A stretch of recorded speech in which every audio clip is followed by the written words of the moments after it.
Hello, xin chào các bạn đã quay trở lại với review 5 phút. Trong Đấu La Đại Lục, ngoại trừ nhân vật chính Đường Tam và Tiểu Vũ cùng đồng bọn trong Sử Lai Khắc Thất Quái đều có cho mình một tình yêu đẹp đẽ ra, thì cũng có những cặp đôi gây ra cho khán giả nhiều nuối tiếc. Trong video này, hãy cùng mình điểm qua vài mối tình dở dang gây tranh cãi nha. Ở vị trí thứ 3 là cuộc tình chưa nói lên lời của Đường Thần và Bà Tẩy Tây. Rất nhiều năm về trước, khi mà Đường Thần còn trẻ, cũng đã là kỳ tài xuất chúng trong giới hồn sư. Sau khi nương tử của hắn qua đời, hắn đã cùng Thiên Đạo Lưu đến Hải Thần Đảo và cùng theo đuổi Bà Tẩy Tây. Ba người bọn họ cùng nhau tu luyện, sớm đã trở thành bá chủ một phương khác nhau. Thiên phú tu luyện trời ban của cả ba vốn không sai biệt lắm. Mưa dầm thấm lâu khiến Bà Tẩy Tây dần trở nên thích hắn. Vì thế, nàng đã tuyên bố trong hai người ai trở thành thần trước sẽ chọn người đó.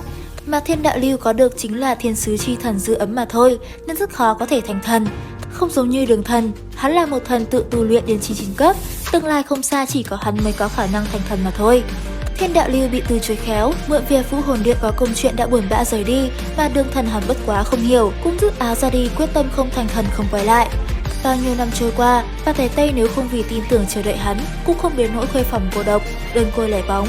Vậy mà Đường Thần một lòng si mê tu luyện, đúng là một tên ngốc mà.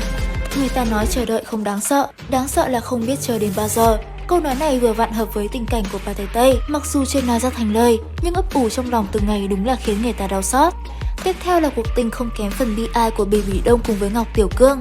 Yêu nhau chưa nói ra đã đành, nhưng đây là yêu mà không đến được với nhau lại càng đau khổ hơn.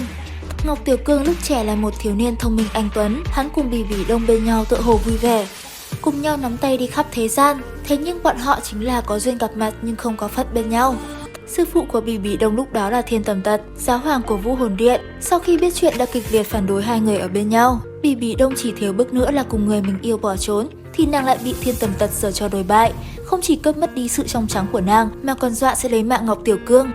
Đối mặt với sự thực đau xót này, nàng sao có thể nhìn mặt Ngọc Tiểu Cương được đây, chỉ đành rời xa hắn rồi ôm hận trả thù.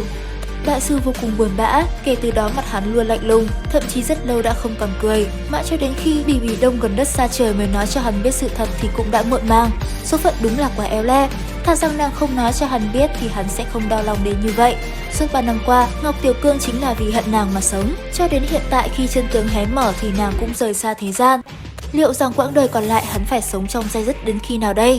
Bản thân mình thấy rằng có trách là trách Ngọc Tiểu Cương tư chất thông minh, nhưng suy cho cùng là không đủ thực lực bảo vệ người mình yêu. Nếu như hắn có thực lực, liệu rằng Bỉ Bỉ Đông có thể bị sư phụ nàng đối xử tệ hại như vậy không? Để rồi một thân nữ nhi vì hắn mà ôm hận, không chỉ trả thù Thiên Tầm Tật, nàng còn phá hủy cả gia tộc Lam Điện Bá Vương Long vốn không coi trọng hắn. Nàng phá hủy tất cả, suy cho cùng chính là hận cả thế giới này, cũng hận chính bản thân mình. Và cuối cùng cặp đôi mình thấy đáng tiếc nhất trong phim có lẽ là Đường Tam và Hồ Liệt Na. Nàng và hắn tựa hồ sinh ra đã cùng nhau ở phía đối lập. Thân là thánh nữ Vũ Hồn Điện dưới một người trên vạn người, nhưng là đường tình duyên của nàng vô cùng trắc trở.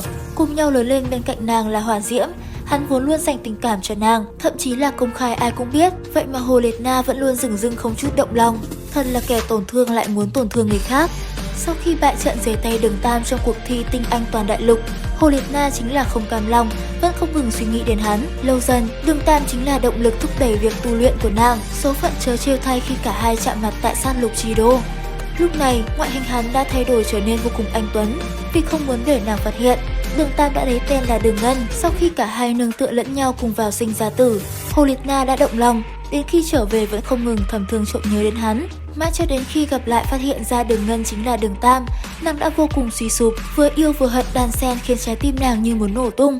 Đường Tam đối với nữ nhân này cũng không có ác cảm, chỉ là hắn quá yêu Tiểu Vũ mà thôi, trong lòng vốn không thể chứa thêm nữ nhân nào khác. Mà Hồ Liệt Na suy cho cùng là đáng thương nhất, Bỉ Bỉ Đông coi nàng như con gái, vì vậy nàng không thể quay lưng nên đã định sẵn cùng Đường Tam cả đời là đối thủ. Đứng giữa tình yêu và sự nghiệp, nàng đều không có cơ hội lựa chọn. Không giống như các tựa phim đấu phá thương khung hay thế giới hoàn mỹ, nhân vật chính có 5 thê 7 thiếp, thì Đấu La Đại Lục lại đi theo mô típ nhất kiến trung tình. Vì vậy mình thấy rất tiếc cho cặp nam thanh nữ tú tài sắc vẹn toàn này. Trên đây là quan điểm cá nhân mình về 3 cặp đôi gây nuối tiếc nhất Đấu La Đại Lục. Các bạn có chung quan điểm với mình không? Cùng comment dưới phần bình luận nhé. Video đến đây là hết. Xin chào và hẹn gặp lại các bạn ở những video tiếp theo.